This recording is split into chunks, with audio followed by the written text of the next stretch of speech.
اور وہ فجر کے بعد سحری کے بعد اس کو ختم کر دیا جائے. اس کو کہتے کچی چوکی. ہوتا کیا ہے اس میں؟ ہاتھ میں لوبان لے کر کے اور ہاتھ میں مور پنکھ لے کر کے یہاں سے وہاں، وہاں سے وہاں، وہاں سے وہاں تعزیہ کی زیارت کرنا، اس پہ لوبان کی دھونے دینا اور مور پنکھ سے اس کے اوپر جھاڑو کے مانند مور پنکھ کو اس کے اوپر پھیرنا، اس کو کچی چوکی بتایا. ہم نے پوچھا میاں پکی چوکی کیا ہوتا ہے؟ کہا عشاء کے بعد جس وقت چوکی کا ارادہ کر لیا جائے، جس وقت چوکی کی نیت کر لیا جائے اور ہاتھ میں مور پنکھ اور لوبان کی دھونی لینے والی وہ پیالی آ جائے، اس کے بعد سے 1 سیکنڈ کے لیے نہ تو آپ بیٹھ سکتے ہیں، نہ لیٹ سکتے ہیں، نہ کہیں ٹیک لگا کر کے کھڑے ہو سکتے ہیں. میں نے پوچھا میاں آخر کیوں نہیں لیٹ سکتے، کیوں نہیں بیٹھ سکتے؟ کیا انسان پورا 24 گھنٹہ یوں ہی کھڑا رہے گا جو ہے مغرب تک، جب تک وہ اس کا وقت پورا نہیں ہوا کیسے کھڑا رہ سکتا؟ کہا جواب ملا کہ اگر وہ بیٹھ گیا یا اگر وہ لیٹ گیا تو اس کی چوکی ٹوٹ جائے گی، اس کی چوکی ٹوٹ جائے گی. میاں ذرا غور کر کے دیکھو، کیا یہی اعمال، کیا یہی طریقہ ہمیں کربلا کے میدان سے ملا ہے کہ چوکی بھرنے کے بعد اگر اللہ اکبر کہہ کر نیت باندھ لیا جائے اور اس کے بعد رکوع میں جایا جائے تو چوکی ٹوٹ جاتی ہے، پھر سجدے میں جایا جائے تو چوکی ٹوٹ جاتی ہے، پھر تحیات میں بیٹھا جائے چوکی ٹوٹ جاتی ہے. بتاؤ یہ عبادت، بتاؤ یہ چیزیں جو ہماری عبادات سے ہم کو روک رہی ہے، جو ہمارے مقصد اصلی سے ہم کو دور کر رہی ہے، بتاؤ یہ طریقہ ہمارے لیے ہم کو یہ جنت میں لے جائے گا یا دوزخ میں لے جائے گا؟ اللہ کے نبی نے فرمایا کہ نماز وہ عبادت ہے جو کسی بھی حال میں معاف نہیں ہے. علماء نے لکھا کہ ماں کی ڈلیوری کے وقت اگر بچہ پورے کال میں پیدا نہیں ہوا ہے، ابھی ماں کے پیٹ میں آدھا ہے اور آدھا دنیا میں اس نے قدم رکھا ہے، اس حال میں اگر نماز کا وقت گزرا، وہ نماز بھی ماں کے اوپر قرض ہوتی ہے، اور نماز بھی ماں کو جو ہے میرے عزیزوں اور دوستوں پورے طور پر ادا کرنا پڑے گا. اس حال میں نماز معاف نہیں ہے، بیماری کے حال میں نماز معاف نہیں ہے. لیٹ بیٹھ کھڑے ہو کر کے نہیں پڑھ سکتے تو لے بیٹھ کر کے پڑھے، بیٹھ کر کے نہیں پڑھ سکتے تو لیٹ کر کے پڑھے، لیٹ کر کے بھی جو ہاتھ پر نہیں چلا سکتے تو کم سے کم اشارے سے پڑھے. اتنے بھی اس کے اندر رخصت نہیں کہ نماز کو چھوڑا جائے. لیکن یہ چوکی تو عشاء کے بعد بھری جاتی ہے اور لوٹ کر دوسرے دن مغرب تک، فجر بھی ہماری گول، ظہر بھی ہماری گول، عصر بھی ہماری چھوٹ گئی، مغرب بھی ہماری چھوٹ گئی. بتاؤ میرے عزیزوں اور دوستوں یہ کیسی عبادت ہے؟ کیسی عبادت ہے؟ کیا یہی پیغام ہمیں کربلا کے میدان سے ملا؟ کیا یہی طریقہ حسین نے ہم کو سکھلایا؟ کیا یہی طریقہ صحابہ نے ہمیں بتایا؟ کیا یہی طریقہ ہمیں ازواج مطہرات کے گھروں سے ملا؟ کیا یہی طریقہ ہمیں اہل بیت نے بتایا؟ اگر نہیں بتایا تو ان چیزوں کو اپنے پہلے پہلے نوٹ کر کے صحابہ کا طریقہ اختیار کر لو، حسین کا دامن پکڑ لو. اللہ دنیا میں بھی کامیاب کر دے گا، اللہ آخرت میں بھی کامیاب کر دے گا. اللہ آخرت میں بھی کامیاب کر دے گا. میرے عزیزوں اور دوستوں، یہ عبادت ہم اس ماہ محرم میں جو مذاق بناتے ہیں شریعت کا، ڈھول بج رہا ہے، لوگ چھری لے کر کے ماتم کر رہے ہیں، اپنے گریبان کو چاک کر رہے ہیں، اپنے سینے پر ہاتھ مار رہے ہیں، سینہ زنی کر رہے ہیں، نوحہ پڑھا جا رہا ہے. پتہ ہے آقا نے کیا فرمایا؟ من ضرب الخدود وشق الجیوب فلیس منا. جس کسی شخص نے غم کے وقت میں اپنے چہرے پر ہاتھ مارا، سینہ زنی کی، اپنے گریبان کو چاک کیا، آقا کا فرمان، مدینے والے آقا کا فتویٰ سن لیجئے، فلیس منا، وہ ہم میں سے نہیں ہو سکتا، وہ ہم میں سے نہیں ہو سکتا. آج دیکھیے روڈ کے اوپر کیسا تماشا کیا جا رہا ہے، کیسا دین کا مذاق بنایا جا رہا ہے. اور آقا کیا فرما رہے ہیں؟ من ضرب الخدود وشق العود وشق الجیوب. جس کسی شخص نے غم کے وقت میں ایسے کلمات کے جو جاہلیت کے زمانے میں کہے جاتے تھے، یا اپنے چہرے پر ہاتھ مارا، یا سینہ زنی کی، اپنے گریبان کو چاک کیا، وہاں خاطر کی، ایسا شخص فلیس منا، وہ ہم میں سے نہیں ہو سکتا. ہم میں سے مراد کون؟ آقا صلی اللہ علیہ وسلم کی ساتھ سے موافقت کرنے والے ابو بکر و عمر و عثمان و علی، طلحہ و زبیر و سعد، اور یہ تمام امیر معاویہ اور دیگر صحابہ کرام رضی اللہ عنہ اجمعین یہ آقا صلی اللہ علیہ وسلم کی جماعت میں سے اگر ان کے طریقے کو چھوڑ کر کے اور آج رائے اس طریقے کو آواغانی شیعہ کے طریقے کو ہم نے اختیار کیا اور گرفتان کو چاک کیا اور اپنے چہرے پر تماچے مارے اور اپنے ہاتھ کو سینے پر ٹھوکا تو میرے عزیز اور دوستوں آقا کا فرمان سن لیجئے فلیس منا تو ہم میں سے نہیں. آقا خود کہہ رہے ہیں. آج دیکھیے کس طریقے سے مذاق بنایا جا رہا ہے اور اس کو دین بتلایا جا رہا ہے. جرم جو یہ کر لیتے کم سے کم گناہ ہی اس کو سمجھ لیتے, آج اس کو کیا بھی جاتا تو ثواب کی نیت سے کیا جاتا.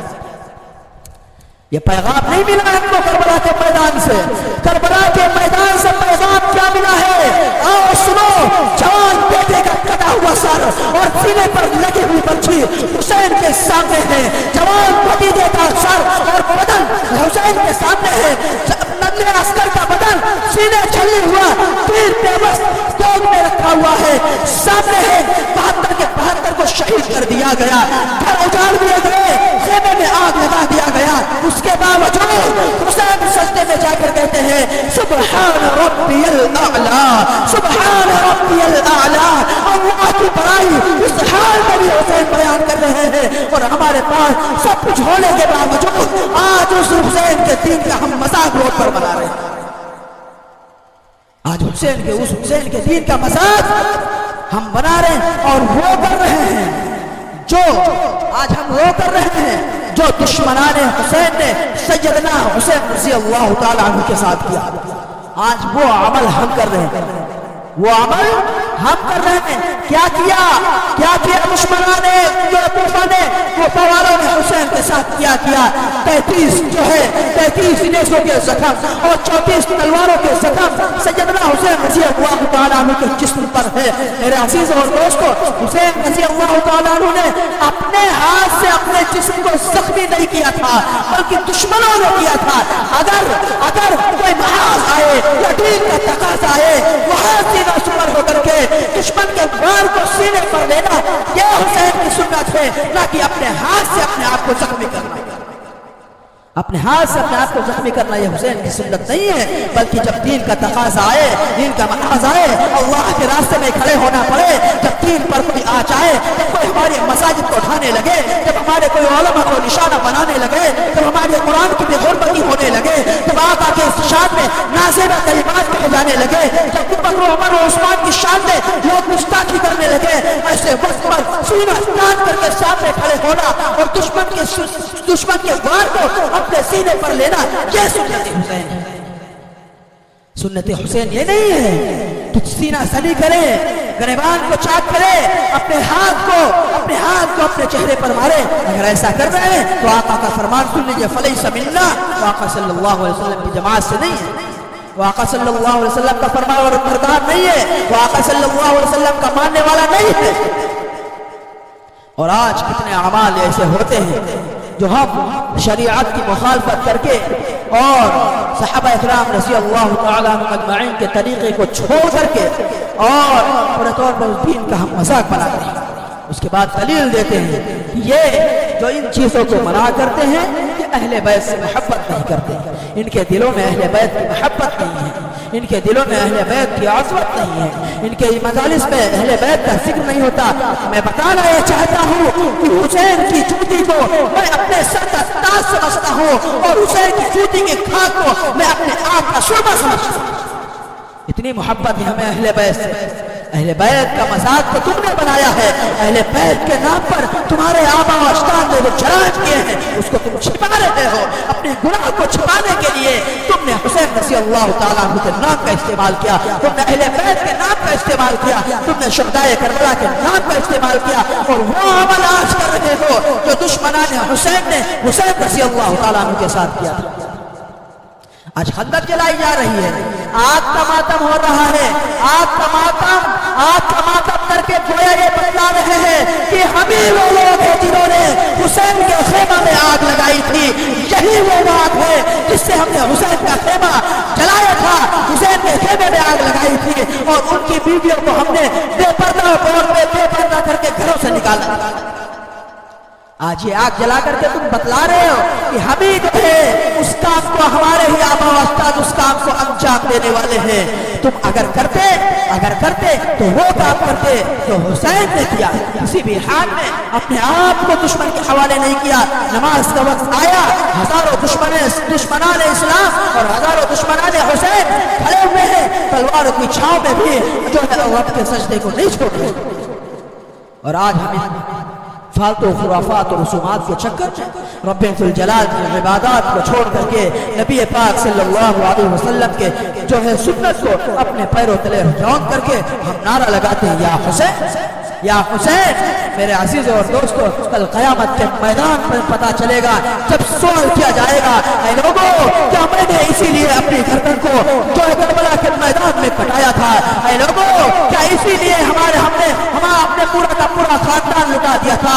کیا 72 نے جو اپنی گردنیں کٹائی یا اس کا صلہ تم ایسے دے رہے ہو کہ ہمارے پہنچائے ہوئے دین کو پورے طور پر اس کا مذاق بنایا تم نے؟ کل سوال جب قیامت کے میدان میں ہوگا تو جواب دینا پڑے گا. اس لیے چیزوں سے ابھی باز آ جائیے اور پورے طور پر توبہ کر لیجئے اور اس عمل کو اپنی زندگی کے اندر اتاریے جو صحابہ نے کیا. میں نے کل بیان کے دوران بتایا ایک بات کو کہ سیدنا حسین رضی اللہ تعالی عنہ کی شہادت نہ تو اسلام کی پہلی شہادت ہے اور نہ اسلام کی آخری شہادت ہے. اس سے پہلے بھی شہادتیں ہوئی ہیں، اس کے بعد بھی شہادتیں ہوئی ہیں. اگر واقعی شہادت کو یاد کرنا چاہتے ہو تو تمہارے مجلسوں میں احد کے شہداء کا ذکر کیوں نہیں ہوتا؟ بدر کے شہداء کا ذکر کیوں نہیں ہوتا؟ حنین کے شہداء کا ذکر کیوں نہیں ہوتا؟ خندق کے شہداء کا ذکر کیوں نہیں ہوتا؟ بتاؤ کیوں نہیں ہوتا تمہارے مجلسوں میں؟ اس لیے نہیں ہوتا کہ تم صحابہ کے منکر ہو، صحابہ کی عظمت کے منکر ہو، صحابہ کی محبت تمہارے دلوں میں نہیں ہے. صحابہ کے نفرت کو لوگ عوام کے سامنے چھپانے کے لیے اہل بیت کی محبت کا دعویٰ کرتے ہیں. اگر تمہارے دلوں میں اہل بیت کی محبت ہوتی تو پھر ان صحابہ کا بھی ذکر ہوتا جن اصحاب نے حسین کو اپنے گود میں کھلایا. ان صحابی رسول کا بھی ذکر ہوتا جنہوں نے حسین کو قرآن پڑھنا سکھایا ہو. ان اصحاب کا بھی ذکر ہوتا جنہوں نے حسین کو انگلی پکڑ کر کے چلنا بھی سکھایا. لیکن نہیں، ان کا ذکر نہیں ہوتا بلکہ ان پر الزام لگایا جاتا ہے. کسی کو فدق کا جو ہے غاصب کہا جاتا ہے، تو کسی کو ظالم کہا جاتا ہے، تو کسی کی سخاوت کا انکار کیا جاتا ہے، تو کسی کی شجاعت کا مذاق بنایا جاتا ہے. عزیز اور دوستو، جس مجلس میں صحابہ کی توہین ہو اور صحابہ کی شان میں گستاخی ہو رہی ہو تو میں آپ سے صاف طور پر بتانا یہ چاہتا ہوں کہ ایسی مجلسوں میں قطعاً قدم مت رکھیے. ایسی مجلسوں میں جانا حرام، ایسی مجلسوں میں جانا حرام ہے. ہم بیٹھ کر کے صحابہ کی توہین کو سنیں، ہم بیٹھ کر کے صحابہ کی بے حرمتی ہو اور ہم ہاتھ میں ہاتھ دھرے اس مجمع میں بیٹھے رہیں. یہ کیسے ہماری ایمان کو اور ہماری جان کو کیسے جو ہے گوارا ہو سکتا ہے؟ ہماری غیرت کہاں مر جاتی ہے جب اصحاب رسول کے شان میں گستاخی ہوتی ہے. اس لیے میرے عزیز اور دوستو، وقت کافی ہو چکا ہے اور خصوصی خطاب حضرت مولانا عطاء اللہ صاحب قاسمی دعوت برکاتہ العالیہ کا ہونا ہے. میں بس اتنا ہی کہہ کر کے اپنی بات کو ختم کرنا چاہتا ہوں کہ عزیز اور دوستو، اگر عمل کرنا ہے اس ماہ محرم الحرام میں تو وہ عمل کیجئے جو حسین رضی اللہ تعالیٰ عنہ نے ہزاروں دشمنوں کے سامنے کر کے دکھلایا. گردن کو کٹا دی لیکن دشمنان اسلام کے سامنے، دھوکے بازوں کے سامنے، ہزاروں کے سامنے اپنی گردن نہ جھکائی. اس عمل کو کریں. ہزاروں کے مجمع میں بھی جب نماز کا وقت آیا تو حسین رضی اللہ تعالیٰ عنہ نے ان ہزاروں تلواروں کے چھاؤں میں بھی اللہ اکبر کہہ کر کے نیت باندھی اور پھر نماز ادا کی. نماز میں ان ظالموں نے شہید کیا. تو نماز کا ہر حال میں پڑھنا یہ حسین کی سنت ہے اور ان خرافات اور ان رسومات کے چکر میں نماز کو چھوڑنا ان ظالم کی عادت ہے. اس لیے اپنے اندر جو رسومات و خرافات پیدا ہوئی ہیں اور یہ جو چیزیں رائج ہیں ان سے پورے طور پر پرہیز کریں. اگر ہوئی ہے تو اس سے توبہ کریں. محرم الحرام کے مہینے میں ڈھول تاشے نگارے اور تاجہ جیسے خرافات و بدعات و رسومات اور یہ چوکی جیسی منحوس جو ہے لت سے اپنے آپ کو بچائیں اور دعا کریں اللہ تبارک و تعالی ہماری اور ہماری نسلوں کی ایسی بدعات و خرافات سے حفاظت فرمائے. اللہ تبارک و تعالی ہم سب کو کہنے سننے سے زیادہ عمل کرنے کی توفیق عطا فرمائے. آمین. وآخر دعوانا الحمد للہ رب العالمین.